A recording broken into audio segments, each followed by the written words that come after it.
Assalamualaikum warahmatullahi wabarakatuh. Alhamdulillah sore ini saya bisa bersilaturahmi ke kantor barunya dari Bung Denny Kurnia Putra, salah satu pengusaha muda di bidang sablon. Alhamdulillah saya bisa bersilaturahmi. Memang masa pandemi ini kita bisa lihat banyak sekali pertumbangan terkait dengan UMKM ya dong ya. Betul. Nanti mungkin kiat khusus, saran, tips and trick menghadapi COVID ini yang sudah dilakukan oleh Bung Denny nanti bisa diceritakan untuk bisa sharing kepada teman-teman semuanya, dan juga nanti ketika teman-teman ingin membangun usaha kita bisa mendengar ceritanya dari awal masa kuliah, selepas kuliah sampai sekarang sudah punya workshop sendiri, sudah punya kantor sendiri, dan juga sudah punya tempat produksi sendiri, dan alhamdulillah saya lihat perkembangannya baik sampai sejauh ini. Yuk kita kenalan sama orang sebelah saya yang tadi saya sudah sampaikan sebelumnya.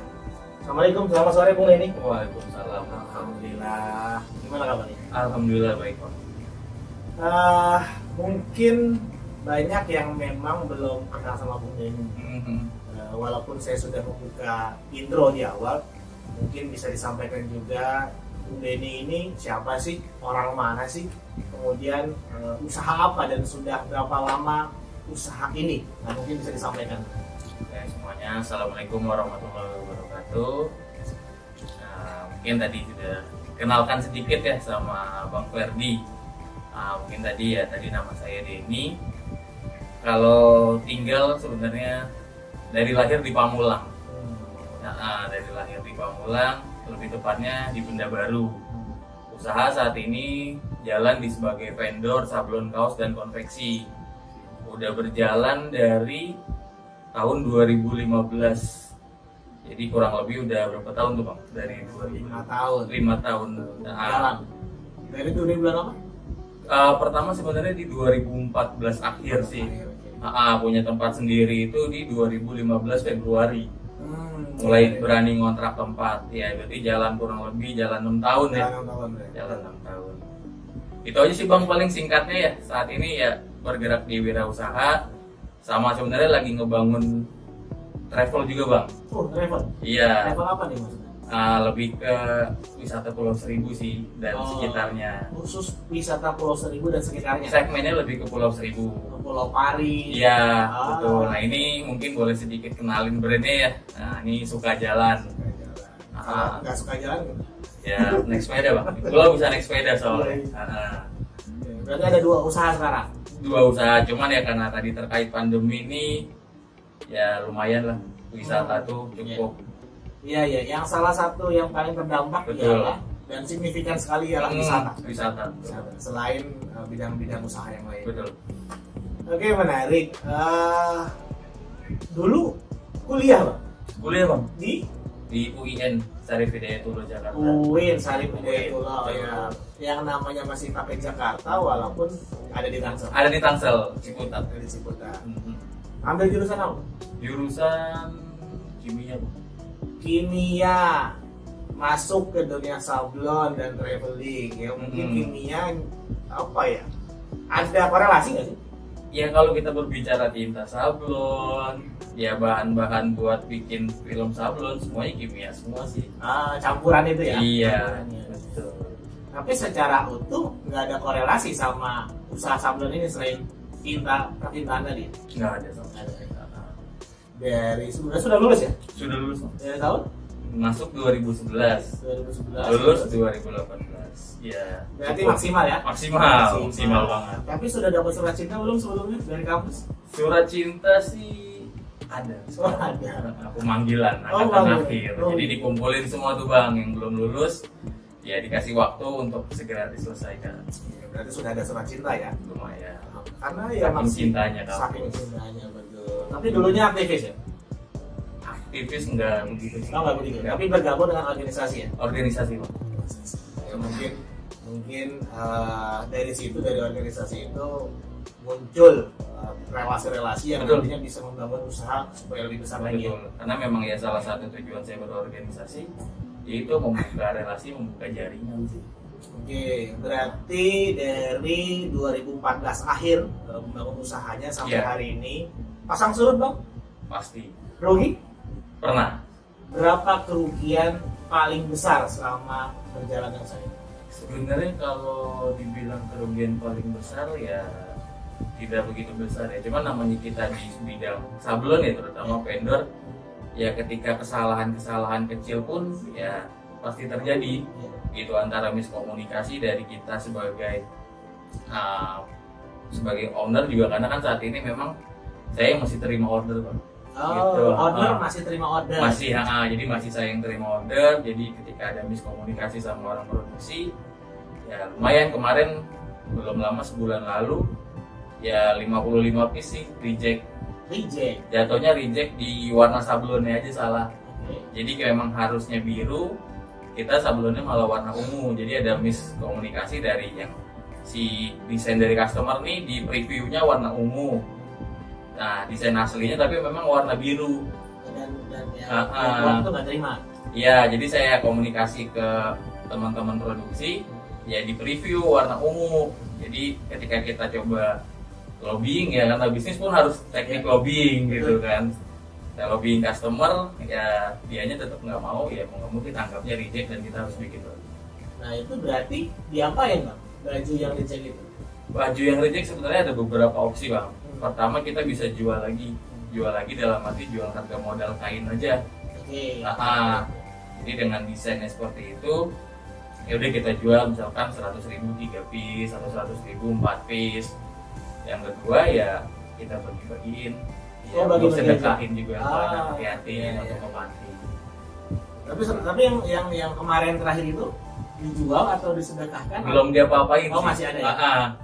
Karena memang prosesnya belum ke finishing. Jadi setelah proses naik sablon, baru saya konfirmasi ke customernya, ya customernya nggak terima, jadi memang belum sempat kita finishing, ya udah kita taruh aja dulu. Tapi vendor-vendor besar atau perusahaan-perusahaan besar sering dapat orderan? Kalau perusahaan besar kita BUMN ada ya? Ada. Yang rutin baru 2 kali sih. Itu kalau kita boleh nyebut merek, salah satu bank ya, BUMN. Itu di pusatnya dalam acara family gathering terbesarnya. Seharusnya memang eventnya di bulan akhir-akhir tahun seperti ini. Ya, karena lagi kondisi kayak gini. Nggak boleh. Ini tahun ketiga nih kalau emang pun dia masuk lagi. Berarti tahun ini sedang tidak ada. Betul. Oke. Menarik bahwa 5 tahun lebih sudah berjalan, pasang surut, kemudian ada miskomunikasi, sudah pernah dialaminya, dan saya terlupa punya karyawan berapa? Saat ini berapa ya? Produksi itu ada 4. Produksi 4. Digital marketing ada 2. Digital marketing. Lebih ke konten sih ya, konten sosial media sama adminnya. Berarti total ada 6. Ada 6. Sama abang sendiri, yang owner masih teknisnya masih ikut ya? Betul, karena gini, sebelumnya di tahun 2017 atau 2018 itu sempat memang ada untuk terima order, kita sempat hire CS ya, customer service. Nah ternyata di situ banyak miss-nya Bang. Jadi memang ya saya ngelihatnya tidak maksimal ternyata. Kita untuk menduplikasi orang seperti kita itu tidak mudah. Iyalah, apalagi mungkin karena dia hanya sebagai ya customer service, ya banyak yang tidak di follow up orderan. Padahal kan kita bidangnya jasa ya, mau nggak mau harus kita follow up terus, walaupun dia cuma awalnya nanya-nanya apa desain. Sekarang mau nggak mau harus kita follow up 2 hari. Kalau emang dia bilang nggak jadi, ya itu baru kita stop prosesnya. Tapi kalau sampai belum ada kata nggak jadi atau nanti kita kabarin lagi, pasti saya follow up terus sekarang. Ya berarti, tapi intinya sekarang masih belum percaya untuk merekrut orang yang ngurusin teknis seperti itu, atau apa pertimbangan lainnya? Salah satu mungkin karena efek ya pandemi juga ya Bang. Maksudnya saat ini customer itu kadang walaupun itu lebih nyamannya ke kita sebagai pemilik. Ya langsung ya? Iya. Makanya saat ini kita untuk admin yang sekarang di digital marketing ini juga memang sekaligus ngerekap orderan sih, bikin invoicing, jadi job desk-nya dia juga. Iya, karena kan nggak mungkin selamanya akan diurusin langsung kan. Betul. Harus ada apa ya, pelimpahan wewenang lah, betul. Gitu kan, kepada orang lain atau karyawan yang nanti harus mengurusi ini. Betul. Gitu. Karena kan nggak ingin selamanya usaha ini akan seperti ini kan belum besar kan. Betul, pasti. Oh ya, lupa saya tadi di awal bahwa ini punya brand namanya Ini Sablon ya. Ini Sablon. Ini Sablon namanya. Jadi usaha di bidang apa? Clothing, sablon atau apa sih sebenarnya? Sebenarnya awalnya kita di tahun 2014 pertama itu sebagai vendor sablon aja, Bang. Vendor sablon saja ya. Vendor sablon ya, menjamah ke konveksi full order. Memang ya kita tadinya ke teman-teman produksi yang lain untuk jahitan kita maklon atau kita lempar order lagi untuk jahitannya. Di sub lagi ya? Di sub lagi, betul. Ada vendornya lagi. Tapi berjalan seiringnya waktu dan baru 1 bulan ini sebenarnya saya ada mesin jahit sendiri. Jadi sekarang proses produksi dari A sampai Z kita lakukan. Oh, jadi tidak ada yang dilempar lagi ya? Tidak ada yang dilempar. Jadi semua orderan mau bentuk apapun bisa di sini ya? Bisa, Pak. Tapi lebih ke kaos ya. Ke kaos ya? Iya. Tapi selain kaos ada, saya lihat ada apa tuh? Jaket betul. Untuk jaket terus Wangki ya. Wangki itu lebih terkenal kalau sekarang Poloset. Padahal Poloset itu merek ya, Bang. Iya, Polo itu merek. Jadi kalau istilah sebenarnya kaos Wangki, kaos berkerak. Oke, iya. Itu bisa, cuman memang proses bordirnya ya kita masih keluar. Bordirnya saja. Proses bordirnya. Tapi pembuatan polonya, Wangkinya bisa. Ini ada suara-suara ini nih, mohon maaf ya kalau emang bocor-bocor sedikit suaranya, ada tukang dagang lewat. Lalu masih di komplek. Masih di komplek. Oke, menarik sekali perbincangan awal kita ini. Dan nantinya kita juga akan membahas mengenai bagaimana sih UMKM ini akan bertahan di masa pandemi ini. Dan kita pasti tahu bahwa banyak sekali perusahaan besar yang memang mengubah strategi marketingnya dan juga banyak yang kolaps atau tidak berjalan lagi karena memang efek yang sangat luar biasa dari pandemi. Dan kita akan coba bertanya langsung, berdampak nggak sih, Bang? Signifikan atau tidak dari pandemi COVID ini mengenai usaha sablon? Ini terutama di awal-awal pandemi ya. Jadi Februari Maret mungkin ya? Atau di Maret April? Maret kita lebih tepatnya April Mei itu tutup 2 bulan. April Mei tutup. Jadi memang selama ini si Ini Sablon ini memfokuskan segmentasi pasarnya kita ke kaos-kaos event ya, komunitas, catering, ya betul, kegiatan. Dan itu yang benar-benar ya pandemi ini ya hampir mematikan semuanya ya, dari kegiatan segala macam. Yang di situ April Mei kita harus tutup selama 2 bulan. Karyawan bagaimana? Karyawan saat itu memang posisinya kita tinggal bertiga, termasuk sama saya. Jadi produksi 2, saya sendiri. Tuh, akhirnya karyawan 1 ya kita pulangkan ke Cianjur karena saya ngasih opsi sih ke dia. Jadi kan 2 orang itu sebenarnya 1 lagi kakak saya. Oh, kakak keluarga kandung, masih keluarga. Betul. Nah, yang 1 operator sablon, ya saya kasih opsi. Dia memang aslinya Cianjur. Nih kondisi lagi kayak gini nih. Lu maunya gimana? Mau tetap di sini tapi gue bisa ngejamin cuman makan lu. Iya, tidak ada gaji lah. Iya, untuk orderan segala macem belum tahu seperti apa ke depannya. Kalau masih mau di sini, ya ayo untuk suplai sembako dan segala macam insya Allah terjamin. Iya, masih bisa lah. Masih bisa, tapi kalau untuk gaji dan ininya kita belum tahu. Akhirnya dia milih mutusin itu tanggal 28 Maret kalau tidak salah, dia pilih pulang aja ke Cianjur. Tapi sekarang kembali lagi, atau enggak? Kembali lagi. Kembali lagi. Berarti pulang sementara ya? Sementara. Jadi prosesnya di habis bulan Mei itu ya Juni awal kita mulai buka lagi dan mulai ada lagi pelan-pelan orderan. Jadi ada ketika masa pandemi itu yang ada salah satu vendor teman kita juga di komunitas anak sablon Jakarta, segmentasi sih. Segmentasi dia ketika kita memang tutup, Bang. Ya saya ngelihatnya jadi motivasi buat saya. Dia update status WhatsApp, salah transfer toko bahan lebih dari 20 juta tanpa disensor, tanpa dicoret, ya kan? Update status WA-nya, salah transfer toko bahan nih, angkanya di atas 20 juta dong. Nah, saya tahu selama ini memang segmentasinya dia itu lebih ke brand sama band. Oke. Iya. Clothing band, merchandise band sama clothing brand. Dan di situ ya benar, maksudnya Karena ketika brand merchandise mau nggak mau kan mereka harus tetap hidup. Ya. Caranya mereka tetap hidup ya mereka harus produksi terus dong. Nah, itu yang akhirnya saat ini saya coba merubah segmentasi pelan-pelan. Karena ya teman-teman saya juga yang fokusnya di bidangnya ke merchant kaos-kaos event gathering semua sama. Pindah ya, geser ya. Geser dan ketika pandemi awal semua ya hampir collab semua. Tuh, makanya di baru bulan 1 bulan kemarin ya saya coba ngadain mesin jahit sendiri.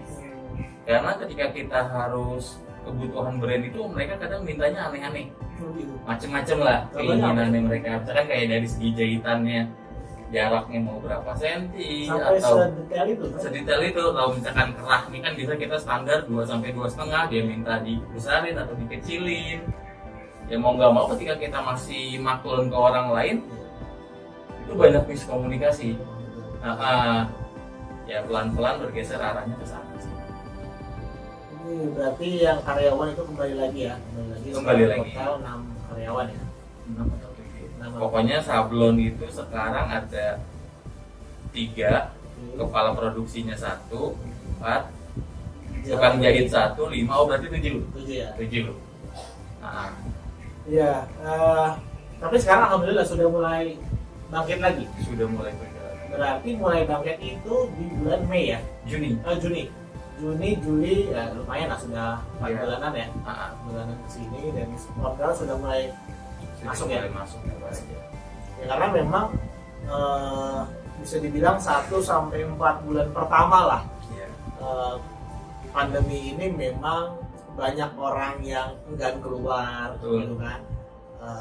Khawatir sekali dengan kesehatannya, walaupun memang sampai sekarang masih khawatir. Tapi di akhir-akhir ini memang banyak orang yang terkesan sudah capek lah di rumah. Tapi memang COVID ini kan belum berakhir nih. Betul. Vaksinnya juga masih dalam tahap pengembangan dan juga yang sudah ada sekarang sedang distribusi. Rencananya katanya pemerintah kan Desember akan mulai divaksinasi kan masyarakat Indonesia sebagian. Awal tahun ya. Sampai awal tahun. Jadi memang belum ada kepastian COVID tidak akan berakhir, maka tidak mau kita harus bisa beradaptasi jatuhnya. Dengan tadi menggeser segmentasi yang awalnya A menjadi B, karena kalau memang tidak seperti itu ya mau sampai kapan kita menutup diri. Betul. Atau usaha ini tidak maju jika tidak berjalan ya Bang ya. Oke, dari pengetahuan Abang sendiri khususnya UMKM di Tangsel, bagaimana kondisi teman-teman Bang? Baik itu yang kategori bidang sablon ataupun kategori atau bidang lainnya Bang? Kalau kita yang satu kategori gitu, kebetulan kita di Tangsel juga ada komunitas sendiri ya. Di sablon dan konveksi ini ada beberapa teman-teman ya, memang pas awal-awal ya semua merasakan hal yang sama. Pada teriak ya? Pada teriak, betul. Orderan ya turun. Cuman yang memang fokusnya di brand sama band, ada juga teman saya di daerah Cirende, yaitu tetap produksi, cuman memang agak menurun aja. Dia tidak tutup sama sekali karena fokusnya dia brand dan band. Ya semua pada teriak ya. Terus kalau dari teman-teman juga ada komunitas wirausaha ya, selama pandemi awal-awal itu memang ada yang turun, ada yang naik yang saya lihat. Betul, teman saya jualan, dia supplier daging itu di Pamulang 2. Saya pun selama pandemi kemarin saya tutup, saya sempat jadi resellernya dia. Daging gitu ya? Daging itu. Jadi ya justru ketika pandemi dia naik sekali Bang. Karena ketika orang di rumah bosen tuh, ya istilahnya daging-daging ala Korea grill segala macem itu lagi naik-naiknya. Nah itu dia penjualan bisa meningkat 300%. 300%? Yang tadinya dia supply ke, tadinya kan dia supply ke resto-resto. Resto tutup. Akhirnya dia coba putar, itu tadi balik lagi geser segmentasi. Dia berpikir cepat, dia main online, penjualannya justru 300% dari berarti kata kuncinya adaptasi ya? Adaptasi ya? Usaha kalau memang mau tetap survive atau bangkit dari keterpurukan yang sebelumnya, maka harus bisa adaptasi. Jangan kaku ya? Betul. Jangan kaku ya? Ya walaupun memang itu menjadi hak dari masing-masing pengusaha ya, mau seperti itu atau tidak, tapi saran dan kesimpulan awal, jangan kaku bahwa di sini juga usaha ini sablon ini menggeser segmentasi dari A menjadi B, dan sekarang ya alhamdulillah produksi sudah ada, orderan sudah ada, sehingga dapur bisa ngumpul lagi bahasa gitu Bang. Iya. Oke, melenceng sedikit. Usia berapa sekarang? Usia bulan ini 28 tahun. Sudah berkeluarga? Belum. Oh belum, berarti masih jauh lagi. Pengusaha punya 7 karyawan, usahanya bagus sekarang, masih jauh belum. Ya mungkin nanti dari sahabat-sahabat semuanya mungkin ada yang karena nanti Instagram nanti akan saya sampaikan di deskripsi. Supaya nanti di sini ya. Nah, nanti teman-teman bisa ngecek di bawah di deskripsi Instagram dari Bung Denny dan juga usaha ini sambalnya. Oke, sekarang berarti kalau kita hitung dari Maret, April, Mei, Juni, Juli, Agustus, September, Oktober, November, berarti sudah 8 bulan. 8 bulan. Kalau kita hitung dari Maret ya. Banyak teman-teman yang memang usahanya sekarang tutup total sampai hari ini gitu. Kan abang dulu sempat tutup 2 bulan, sekarang sudah mulai bangkit lagi. Ada nggak sih yang tutup total sama sekali belum buka lagi dari awal pandemi sampai hari? Kalau dari teman-teman yang saya kenal sih kayaknya nggak ada. Oh nggak ada. Karena dia mencoba untuk bangkit secara pelan-pelan. Jadi mungkin di luar sana mungkin banyak ya, tapi kalau yang saya kenal teman-teman kita di komunitas, di jaringan-jaringan kita, ya alhamdulillah semuanya mulai coba bertahan atau menggeser produknya, mengganti, adaptasi sih balik lagi. Ya, karena kita berbicara di lokal aja Tangsel. Tangsel ini merupakan kota yang memang wilayah perdagangan dan jasa. Jadi ketika ada dampak pandemi, restoran tidak boleh buka, hotel tidak boleh menjadi tempat menginap, maka akan sangat berdampak sekali bagi kehidupan di Kota Tangerang Selatan. Dan teman-teman pengusaha juga pasti bingung apa jalan, apa solusi yang harus dilakukan untuk bisa menghadapi pandemi ini. Nah, mungkin saran dari Bung Denny sendiri untuk teman-teman di luar sana, khusus di Tangsel maupun di wilayah lainnya, apapun kategorinya, apa sih kiat, saran, tips atau trik secara umum yang bisa dilakukan oleh teman-teman di sana, khususnya yang memang sudah punya usaha tapi terdampak sekali. Dan juga yang kedua, apa kiat dari Bung Denny untuk bisa memulai usaha yang baik di masa pandemi ini, yang baru dan juga yang untuk bisa bertahan? Mungkin apa? Yang pertama pasti tetap jaga semangat ya, karena ketika kita udah down, semangatnya udah hilang, ya udah bahasanya gelap semua itu Bang. Kayak pertama balik lagi dijaga semangatnya, ya tetap pertama balik lagi sih tujuan kita usaha itu apa sebenarnya. Dan kalau kita flashback ke belakang, udah berapa lama nih kita ngejalanin usaha itu? Masa iya kita harus kalah sama pandemi? Ya betul. Kalah sama keadaan. Sama keadaan. Padahal kalau di bisnis itu sebenarnya tantangannya lebih banyak daripada sekedar keadaan yang sekarang, entah itu ketipu dan segala macam itu bisa kita lewatin. Masa dengan keadaan seperti ini kita menyerah begitu aja. Pertama tetap jaga semangat. Kedua tadi ya adaptasi dan balik lagi riset lagi sih Bang. Kita harus riset lagi. Kita di bergeraknya pasar nih sekarang sebenarnya kemana? Kayak kemarin kan berarti di masa-masa pandemi awal sebenarnya daya beli itu nggak turun. Saya kira riset itu hanya ada di tugas akhir atau skripsi. Tapi di usaha harus riset ya? Riset. Terutama ya riset konsumen ya. Konsumen ya. Sebenarnya kalau saya lihat memang ya sekarang pun kita harus beradaptasi dengan digital. Iya betul. Mungkin banyak yang katanya usaha offline itu tutup, semua bergerak online. Itu kan lagi sebenarnya kita lagi tahap adaptasi ke sana. Betul. Jadi kita riset dulu sebenarnya pasar nih kemana sih arahnya sekarang. Gitu. Ketika memang kita ya harus mengganti produk, ketika itu pilihan terakhir, ya mau nggak mau. Tapi dengan syarat ya harus kita riset dulu produk apa sih sebenarnya yang lagi dibutuhkan. Jadi kalau ya mentor-mentor atau guru-guru saya di bidang usaha di wirausaha, yang paling benar sebenarnya ketika kita bisnis nih, apapun bisnisnya, mereka menyarankan kita harus ada satu bisnis yang itu basic needs Bang. Basic needs, kebutuhan dasar. Betul. Ya sembako atau apa modelnya? Ya salah satunya mungkin ya pakaian. Sandang pangan papan. Betul. Basic needs. Basic needs. Itu yang ketika pandemi kemarin tuh ya benar-benar itu yang justru tetap bertahan. Di thinking, oh iya benar juga. Jadi teman saya kopdar sama teman-teman di komunitas tangan di atas TDA. Oke. Itu ya salah satu senior kita bilang, ya mau nggak mau, ya kita udah punya bisnis nih, tapi cobalah bangun basic needs. Entah apapun itu, yang setidaknya repeat ordernya itu pasti ada. Tapi kan kalau basic need bukannya sudah banyak sekali ya? Betul. Apa yang misalkan saya beralih atau saya bikin usaha baru mengenai bidang usaha yang basic need. Tapi ya bagaimana gitu, orang kan sudah banyak sekali yang di bidang itu juga. Apa yang menjadikan bahwa usaha ini akan bisa bertahan panjang gitu? Ya simpelnya, ya orang itu butuh dasarnya itu, kebutuhan dasar. Jadi walaupun pemainnya semakin banyak, ya, pembelian pun akan tetap ada gitu Pak. Jadi jangan takut beli ya. Betul. Ya, karena ya tadi bahwa kalau sandang pangan papan, misalnya baju, sembako dan lain-lain itu kan pemainnya kan bukan 1-2 Bang. Mungkin ribuan, ratusan atau puluhan ribu kan di Indonesia gitu. Di Indonesia. Ya, tapi kembali lagi bahwa riset menjadi penting ya. Penting. Riset menjadi penting supaya nggak salah jalan. Karena tadi mungkin kalau salah riset rugi jatuhnya Bang. Atau apa kira-kira? Kalau dibilang rugi ya mungkin uang belajar sih Bang. Jadi Uang kalau belajar. bisnis itu ya dibilang rugi. Dalam kamus hidup Bung Denny ada istilah rugi nggak sih? Atau menggunakan istilah yang lain ya? Kan dalam usaha ini nggak usah ada rugi. Ya tadi sebagai uang belajar. Uang belajar aja. Uang belajar. Tapi seberapa besar uang belajar itu?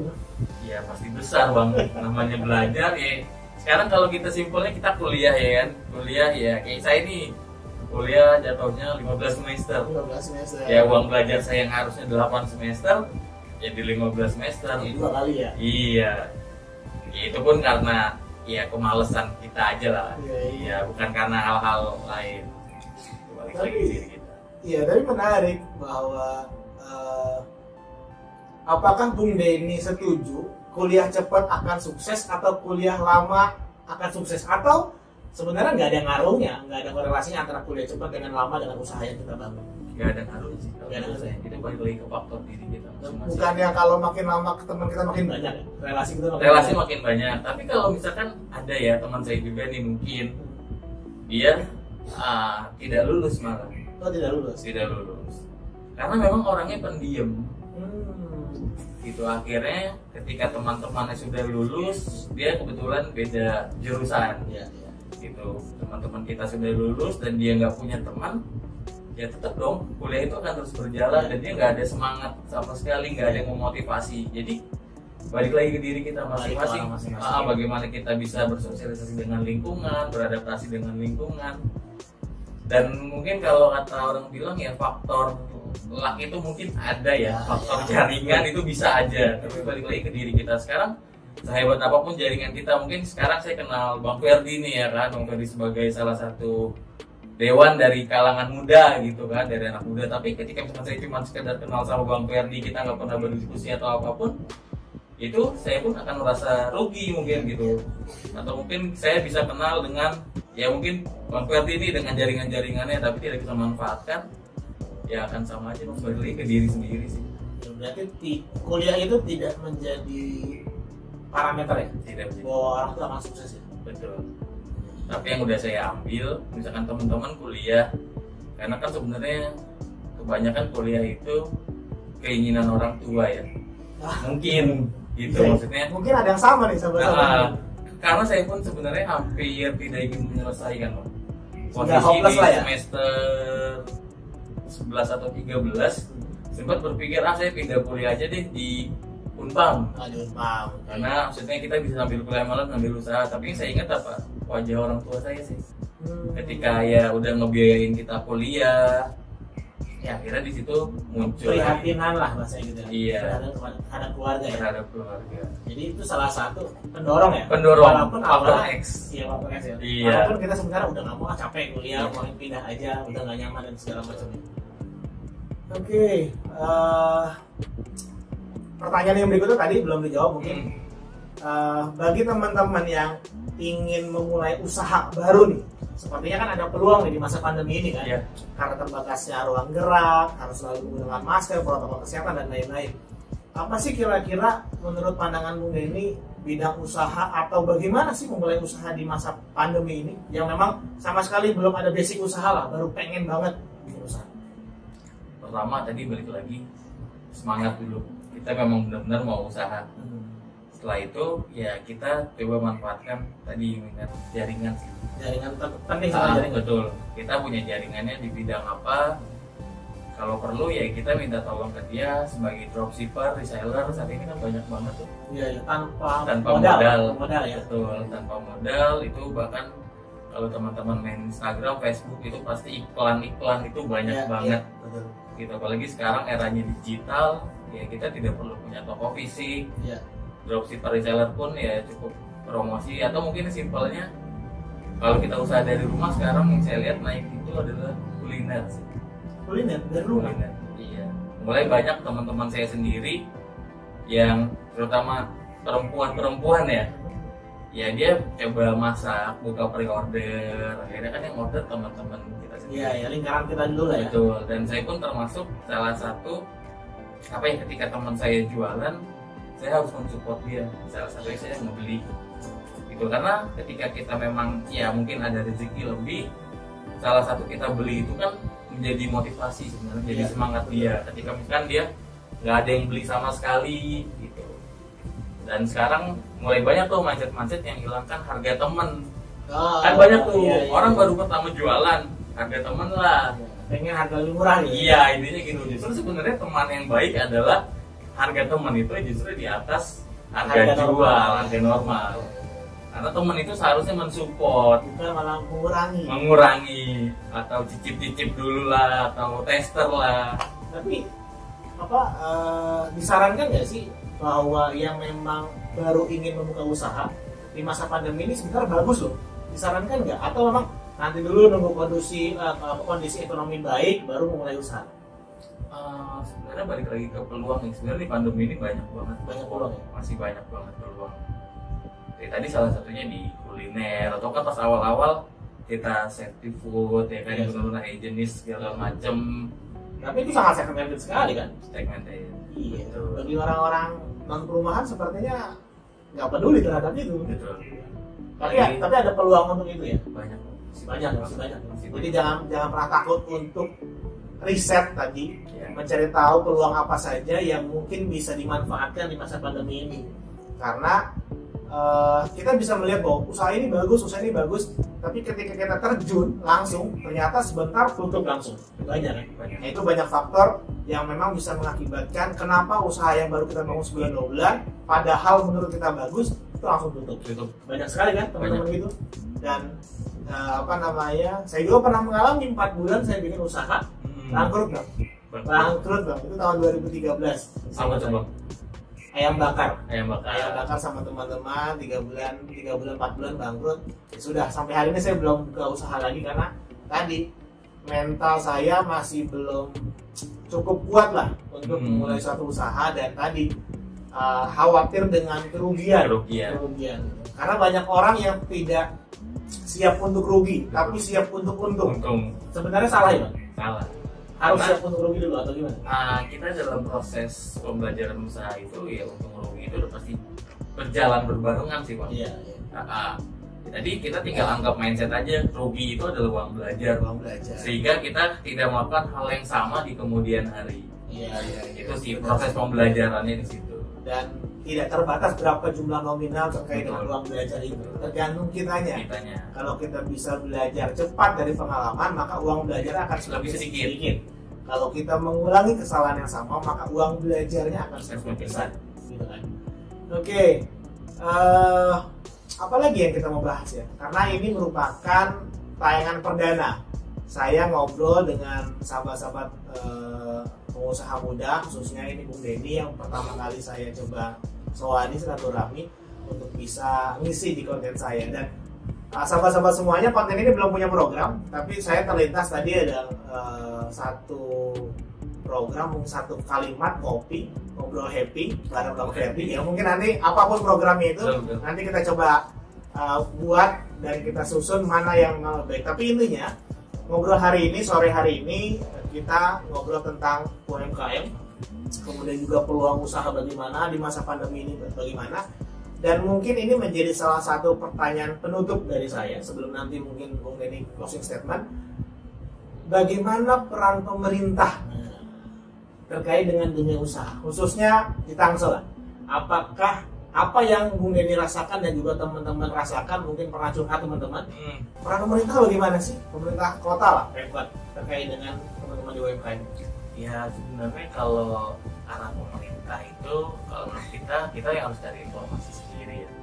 Menurut saya selama saya ngejalanin, ya dimanapun mungkin ya dari pemerintah pusat, pemerintah daerah, kadang informasi itu tidak menyebar secara merata ya.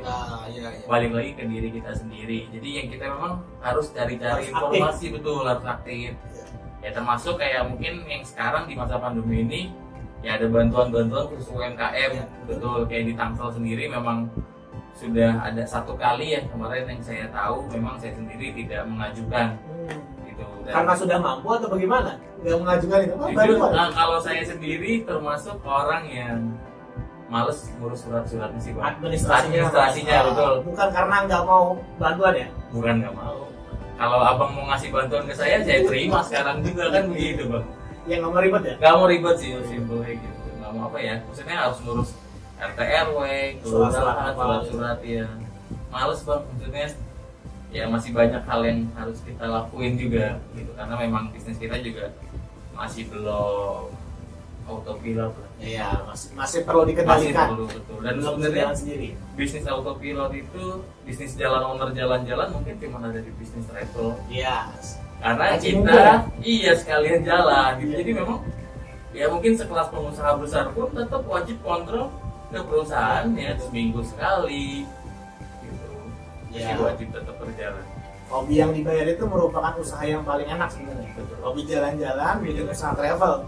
Kitanya bisa jadi guide, kita bisa jalan-jalan gratis bahasa gitu kan. Iya. Menyelam sambil minum air, gitu kan. Asal jangan tenggelam saja kalau sudah menyelam. Karena gini, Bang, ada yang menarik menurut saya di masa pandemi ini. Itu di penjualan properti. Oke. Itu kan di saat ya mungkin kategorinya di pandemi ini ya lagi sulit ya, banyak orang sulit, tapi justru penjualan rumah itu meningkat. Rumah ya. Nah, itu teman saya yang kerja di properti bilang seperti itu. Banyak PHK loh. Betul. Punya duit beli properti. Ya berarti mungkin yang beli properti adalah yang orang-orang punya duit, gitu. Tapi ketika yang di masa pandemi gini, ya salah satu investasinya mungkin ya properti adalah yang paling tepat. Itu saya ada ya tetangga di rumah memang kerjanya di salah satu properti besar, kemarin dia cerita, gila Den, rumah 9M sekian dibelinya cash 9M. Duit semua. Jadi ya orang-orang mengalihkan yang orang punya duit itu ya gimana mungkin tadi dia mau usaha atau berinvestasi ya. Ada yang menarik menurut saya, properti ini justru lagi naik-naik. Nah sebenarnya kan itu balik lagi jadi peluang bisnis sebenarnya. Kalau kita tidak punya modal, ya kita cari, mungkin ada di sekitar kita yang mau jual rumah, ya kita tinggal promosi online dan segala macam. Ya itu balik lagi bisa jadi peluang. Jadi peluang itu begitu banyak. Kalau ini kan sempat beredar juga pada saat kemarin mahasiswa yang lulus di tahun ini atau anak sekolah yang lulus tahun ini kan menjadi satu lulusan yang sangat berarti sekali, berbeda dari yang lainnya. Untuk yang sekarang, saran dari Bung Denny ketika baru lulus fresh graduate, baik itu kampus maupun sekolah menengah atas atau SMK, lebih baik cari pengalaman dulu kerja di tempat orang atau langsung wirausaha. Kira-kira gambaran bagaimana? Kalau saya sendiri balik lagi ke dirinya masing-masing. Kalau saya pengen apa? Karena keduanya nggak ada yang salah sih, Bang. Cuman memang ketika kita mau belajar dari orang, ya saat ini peluang lebih sedikit dari yang lain. Itu kita sudah kalah 1-0 dari keadaan. Iya, kalah sama keadaan. Iya, salah satunya. Ya ketika memang semua orang butuh kerjaan, PHK banyak di mana-mana dan kita baru lulus, kita tanpa pengalaman. Dan ketika ada perusahaan yang membuka lowongan, pasti dia akan lebih milih yang berpengalaman.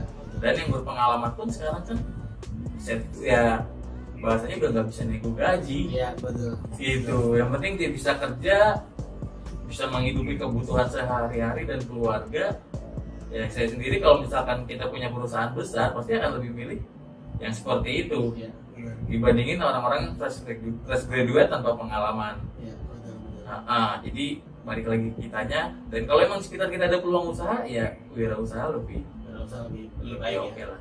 Karena saya pernah mendengar lebih baik jadi semut tapi raja atau besar tapi buntut, atau ada istilah begitu lah. Nah ini Apa itu? Saya lupa tuh. lebih baik jadi bos di perusahaan kecil sendiri, ya intinya sama seperti itu ya, daripada jadi karyawan di perusahaan besar. Iya. Begitu ya. Iya. Alhamdulillah hari ini, sore ini sangat senang sekali saya bisa mampir ke sini. Mungkin tadi sahabat-sahabat semua bisa menyerap informasi, pengetahuan, dan cerita pengalaman dari Bung Denny terkait dengan jatuh bangunnya dan sekarang masih terus membangun usahanya sehingga sekarang sudah punya 2 tempat, dan saya sangat bangga sekali sebagai rekan dari Bung Denny. Sudah ada tempat produksi sendiri dan sudah ada kantor yang baru ditempati kurang lebih 1 minggu ya. masih sewa tadi. Masih sewa, tidak apa-apa. Pertama dari sewa dulu, nanti akan dibeli kalau sudah nyaman. Amin. Jadi sahabat-sahabat semua, mudah-mudahan obrolan sore hari ini bisa bermanfaat bagi sahabat-sahabat semuanya. Kalau memang misalkan ada hal-hal yang keliru, yaitu kesalahan kita berdua pastinya, dan tidak semua yang disampaikan ini bisa diterima oleh semuanya, tapi niat kita baik untuk bisa sharing, untuk bisa mencari tahu, mengulik dari profil dari Bung Denny, seorang pengusaha muda usia baru 28, masih single, belum menikah. Masih ada kesempatan buat sahabat-sahabat semuanya mungkin nanti bisa kenalan lebih jauh bagaimana sharing terkait dengan dunia sablon ataupun dunia yang lainnya, karena memang beliau masuk dalam komunitas tangan di atas TDA, dan itu pasti teman-teman relasi semuanya banyak sekali di berbagai bidang. Terakhir dari saya, program ini mungkin nanti akan terus berjalan. Kita akan silaturahmi kembali dengan para pengusaha muda di bidang lainnya, ataupun siapapun yang nanti bisa memberikan dampak atau impact besar bagi penonton channel saya. Mudah-mudahan channel ini bisa bermanfaat, bisa terus berkembang sehingga bisa memberikan motivasi, inspirasi untuk sahabat-sahabat semuanya. Terakhir, terima kasih dari saya ucapkan mohon maaf kalau ada salah-salah kata. Wallahul muwaffiq ila aqwamit thoriq. Wassalamualaikum warahmatullahi wabarakatuh.